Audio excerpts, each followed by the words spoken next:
Hello students, welcome back. Today we are going to continue our chapter right in the Indian Constitution.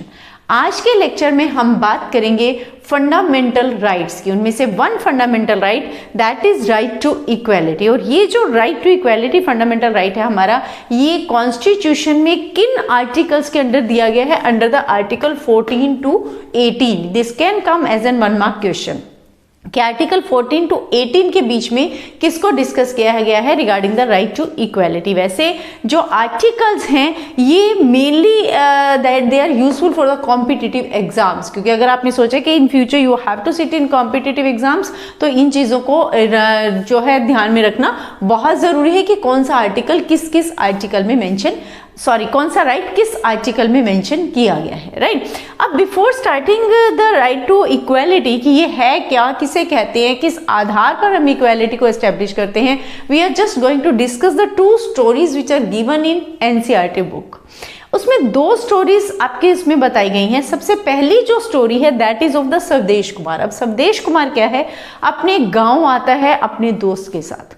रास्ते में गांव के side में ही एक होटल है जहां पर वो दोनों ही चाय पीने के लिए रुकते हैं। अब दोनों दोस्त, अब जो दुकानदार है, जो शॉपकीपर है, वो स्वदेश को तो जानता है इसलिए, लेकिन वो उसके दोस्त को नहीं जानता। तो उसके दोस्त से उसका नाम पूछता है। नाम पूछने पर उसे मालूम पड़ता है कि वो किस कास्ट का है, राइट। तो ऐसे में जब वो शॉपकीपर स्वदेश और उसके फ्रेंड को चाय देता है तो स्वदेश को तो चाय देता है एक ब्यूटीफुल मग में, बहुत अच्छे से सुंदर से मग में उसको चाय देता है, जबकि उसके दोस्त को किस में चाय देता है? In the earthen pot, right. मिट्टी के एक उसमें बर्तन में चाय में देता है। क्यों देता है? बिकॉज उसका फ्रेंड किस कास्ट से बिलोंग करता है? From the Dalit caste, right. तो यहाँ हमें क्या देखने को मिल रहा है कि स्वदेश की कास्ट और दूसरे उसके जो फ्रेंड की कास्ट, उसमें कितना डिस्क्रिमिनेशन, और कास्ट के बेस पर शॉपकीपर उनके साथ कैसे डिस्क्रिमिनेट करता है। कास्ट के बेस पर जो चाय देने का जो पॉट है वो भी दोनों का अलग अलग है, राइट। अब दूसरी एक और स्टोरी है that is of story of the women news reporters. Women news reporters की स्टोरी बताई गई है कि एक ऑर्डर निकलता है जिस ऑर्डर के अनुसार 4 न्यूज रीडर्स जो कि विमेन हैं, टेलीविजन में न्यूज रीडिंग करती हैं, उनको न्यूज रीडिंग देने से मना कर दिया जाता है। उसका रीजन क्या है? क्योंकि उनकी एज जो है 45 प्लस हो चुकी है। लेकिन उन्हीं के साथ ही 2 मेल न्यूज रीडर्स भी हैं जो 45 प्लस में हैं, लेकिन उनको न्यूज देने से नहीं रोका जाता। क्लियर? अगेन यहां फिर से हमारा क्या आता है? That is discrimination on the basis of sex. हमने जो फर्स्ट स्टोरी स्वदेश की पढ़ी है वो हम देखते हैं उसमें किस डिस्क्रिमिनेशन को बताया गया? Discrimination on the basis of the caste. और जब हम विमेन रिपोर्टर्स की स्टोरी को देखते हैं तो इसमें किस डिस्क्रिमिनेशन की बात की गई है? Discrimination on the basis of the sex, right, या और you can say on the basis of gender. अब ये दोनों ही एग्जाम्पल हैं, these are the example of discrimination based on caste and gender. अब बात आती है कि हमारे, अब ये तो एग्जाम्पल है जिससे हमें पता चलता है कि सोसाइटी में डिस्क्रिमिनेशन कैसे होता है। देन राइट टू जो इक्वालिटी है वो किस लिए लाया गया? इससे डिस्क्रिमिनेशन को खत्म करने के लिए, सोसाइटी में सबको इक्वल अपॉर्चुनिटीज देने के लिए हमारे कॉन्स्टिट्यूशन में कौन सा फंडामेंटल राइट डाला गया? Right to equality, right. अब right to equality tries to do away with such and other discrimination. ये राइट टू इक्वालिटी क्यों डाला गया? क्योंकि राइट टू इक्वालिटी इस तरीके के जो डिस्क्रिमिनेशन जो हमने देखा स्वदेश के साथ हुआ है और जो न्यूज रिपोर्टर्स के साथ हुआ है, उसको कहीं ना कहीं स्टॉप करने के लिए राइट टू इक्वालिटी जो है वो कॉन्स्टिट्यूशन में डाला गया है।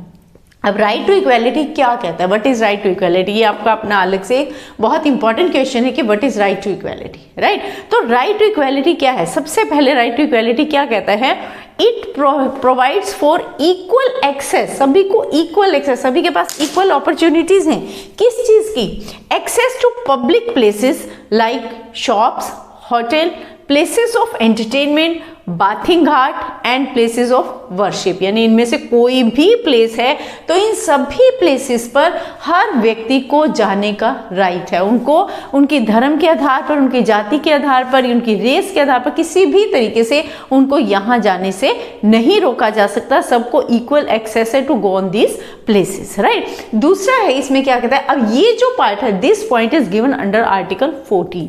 आर्टिकल 15 में क्या बोला गया है, there can not be any discrimination in this access, यानी ये जो चीजें हैं, ये जो प्लेसेस हैं जहां पर जिस बेस पर जो डिस्क्रिमिनेशन को स्टॉप किया गया है कि इन पे सभी को जाने का राइट है, यहां जाने से किसी भी व्यक्ति को नहीं रोका जा सकता। किस आधार पर, on the ground of only of religion, caste, sex और प्लेस ऑफ बर्थ, कि उसका जन्म का स्थान क्या है, वो मेल है, फीमेल है, किस जाति से बिलोंग करते, किस धर्म के से बिलोंग करते, इस आधार पर उस किसी भी व्यक्ति को इन प्लेसेस पर जाने से नहीं रोका जा सकता, राइट। अब आर्टिकल 16 क्या कहता है, it also prohibits discrimination in public employment on any above mentioned basis. अब ये भी कहते हैं कि मान लो कोई वैकेंसीज वगैरह निकली हैं, एम्प्लॉयमेंट के लिए कोई अपॉर्चुनिटी मिल रही है, तो वहां पर भी सिलेक्शन में इस आधार पर caste based, religion based, gender base या किसी भी और आधार पर उनको जो है एम्प्लॉयमेंट में डिस्क्रिमिनेशन नहीं किया जा सकता कि केवल एक जाति के, एक कास्ट के लोगों को तो एम्प्लॉयमेंट मिले, दूसरी कास्ट के लोगों को एम्प्लॉयमेंट ना मिले। तो ये हमारा क्या कहता है कि आर्टिकल जो राइट टू इक्वालिटी है वो ये कहता है कि किसी भी व्यक्ति को किसी भी प्लेस पर, किसी भी बाथिंग घाट पर, किसी भी वर्शिप वाली जगह पर जाने की इजाजत है। इन जगह पर उन्हें उनके धर्म के आधार पर, उनकी जाति के आधार पर, उनके रंग वगैरह के आधार पर जाने से नहीं रोक सकते। साथ ही साथ आर्टिकल 16 ये कहता है कि अगर कोई एम्प्लॉयमेंट भी है, कहीं पर कोई जॉब वैकेंसीज भी निकली हैं, तो वहां पर भी इन अबव जो मेंशन चीजें हैं, जो रीजन, जो कास्ट, रिलीजन वगैरह है, इसके आधार पर उनको एम्प्लॉयमेंट से भी मना नहीं किया जा सकता। उनको एम्प्लॉयमेंट अपॉर्चुनिटी भी इक्वल देनी पड़ेगी, जितनी एक कास्ट को है उतनी ही, यानी कि उनकी सिलेक्शन जो है इस डिस्क्रिमिनेशन के बेस पर नहीं होगी। Is it clear? Now way discuss के आर्टिकल 14, 15 और 16 क्या कहता है। अब बात आती है आर्टिकल 17 की। आर्टिकल 17 हमारा किसके बारे में बात करता है, regarding the untouchability and inequality. जो अनटचेबिलिटी है उसको खत्म करने की बात करता है, right, and to establish the equality.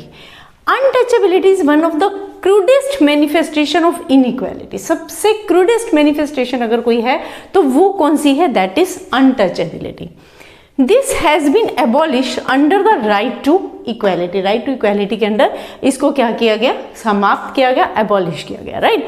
अब आर्टिकल 17 क्या कहता है, आर्टिकल 17 के according the state shall confirm no title on a person except those who excel themselves in military or academic fields. Very starting what the statement says, state shall confer no title on a person, यानी किसी भी व्यक्ति को जो government है वो कोई title नहीं दे सकती है। जैसे क्या होता है, पहले क्या होता था, कोई भी राजा महाराजा उनके आगे लिखता था महाराजा अधिराज, राइट।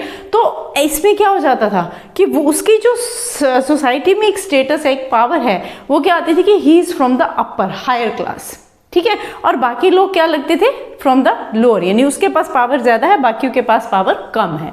तो इसीलिए ये जो राइट टू इक्वालिटी, अनटचेबिलिटी और इनइक्वालिटी को एबॉलिश करने का जो हमारा right to equality under the article 18, वो क्या कहता है कि स्टेट के पास किसी भी व्यक्ति को कोई ऐसा टाइटल देने का राइट नहीं है जिससे सोसाइटी में क्लियरली डिस्क्रिमिनेशन दिखता हो कि वो तो हाई पावर वाला है और दूसरे के पास पावर कम है, राइट। और सिर्फ किन लोगों को मिलता है, except those who excel themselves in military और एकेडमिक फील्ड, जो कि उन्होंने मिलिट्री में या एकेडमिक फील्ड में या अपनी किसी फील्ड में कोई अच्छा, कोई स्पेशलाइजेशन, कुछ एक्स्ट्रा एफर्ट्स दिखाए हो, राइट, कुछ अलग से एक्सेल किया हो, तो केवल उन्हीं को टाइटल मिलता है। जैसे कि आर्मी में जो पर्सन होते हैं उनको किसी को गवर्नर, गवर्नर जनरल, पहले ब्रिटिशर्स के समय में गवर्नर जनरल कहा जाता था, अब क्या है, कैप्टन, राइट। तो इस तरीके, लेफ्टिनेंट, तो ये क्या है, दीज आर द टाइटल। लेकिन ये किनको मिलते हैं, आर्मी पर्सन्स को। इसी तरीके से जो हमारे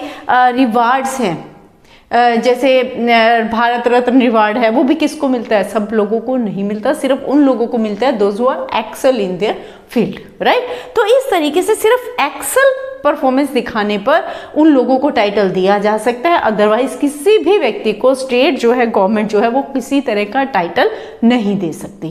क्लियर? तो ये किसके लिए था? Just to abolish the untouchability and establish equality.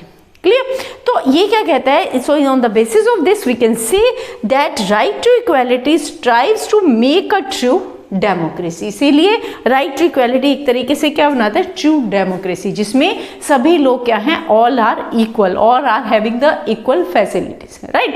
अब जो हमारा जो प्रेम्बल है, प्रेम्बल में क्या बोला गया? प्रेम्बल क्या है? Introduction to the constitution. जब आप कॉन्स्टिट्यूशन में, आपकी बुक में भी आप देखेंगे, वेरी स्टार्टिंग वन पेज है जो जिसमें ये बताया गया है कि हमारे कॉन्स्टिट्यूशन में क्या क्या दिया गया है, किन किन की बात, किन किन टर्म्स की बात की गई है, राइट।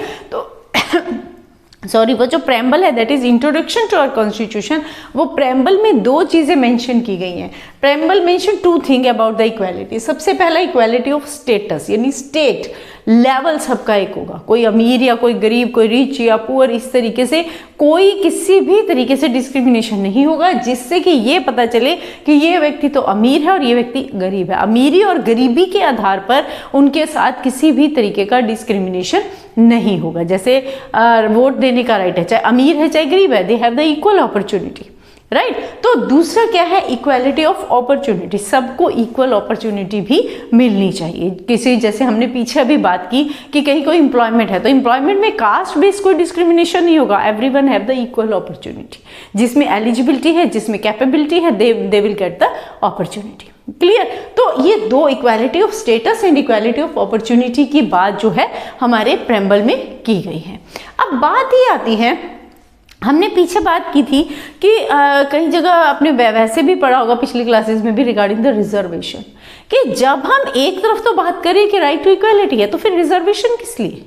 रिजर्वेशन तो इक्वालिटी कहीं ना कहीं फर्स्ट एकदम से सुनने में लगता है कि जब रिजर्वेशन है तो इसका मतलब कहीं ना कहीं इक्वालिटी प्रॉपर नहीं दी जा रही। ऐसा नहीं है। ये भी आपका क्वेश्चन आता है, are reservation not a violation of equality? क्या जो हमने रिजर्वेशन दे दी एक तरह से राइट टू इक्वालिटी को वायलेट तो नहीं कर रही वो रिजर्वेशन? नो। इसका आंसर क्या आएगा?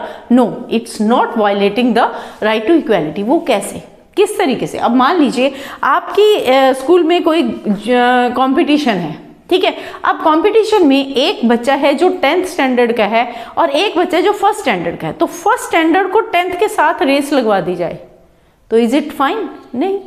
इसी तरीके से जब हमारा देश आज़ाद हुआ था उस समय कुछ क्लासेस थी, कुछ कैटेगरीज थी जो बहुत ज़्यादा डिप्रेस थी, बहुत ज़्यादा डाउन थी, तो उनको उनके ऊपर वाले लेवल पर लाने के लिए, अपर कास्ट के इक्वल लाने के लिए उन्हें थोड़ा बहुत रेज अप करना ज़रूरी था, राइट। अब रेज अप करने के लिए क्या था कि जैसे उनको पहले स्टॉप था कि वो कहीं जा नहीं सकते थे, कहीं पर मंदिर वगैरह में एंटर नहीं कर सकते, स्कूलों में एजुकेशन लेना अलाउड नहीं था, तो ऐसे में ताकि वो लोग भी, वो कैटेगरी भी एजुकेशन ले पाए, और एजुकेशन जब तक नहीं लेगी तब तक वो एजुकेटेड पीपल को compete कैसे कर पाएगी, ठीक है।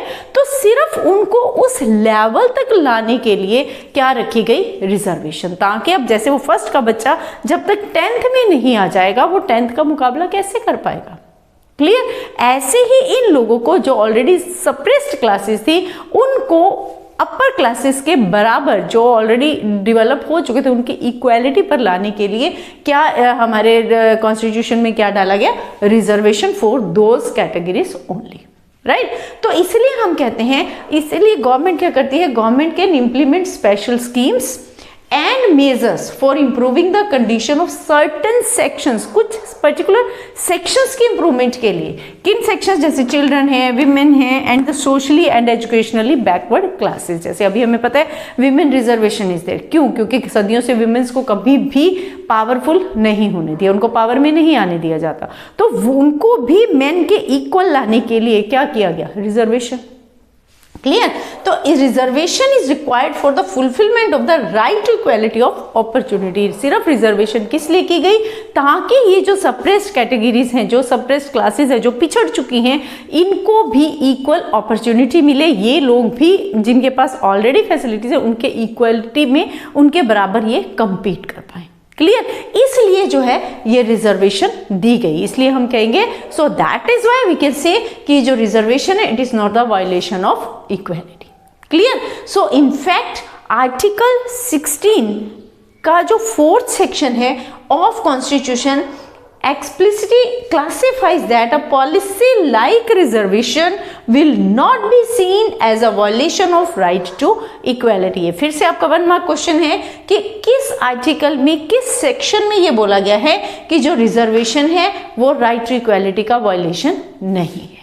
Is it clear? सो ये हमारा किसके बारे में था? This is all about the right to equality. कितने आर्टिकल्स में है? आर्टिकल 14 से लेकर आर्टिकल 18 के अंडर किसकी बात की गई है? राइट टू इक्वालिटी की। Hopefully it's clear to you. Don't forget to like, share and subscribe. Thank you.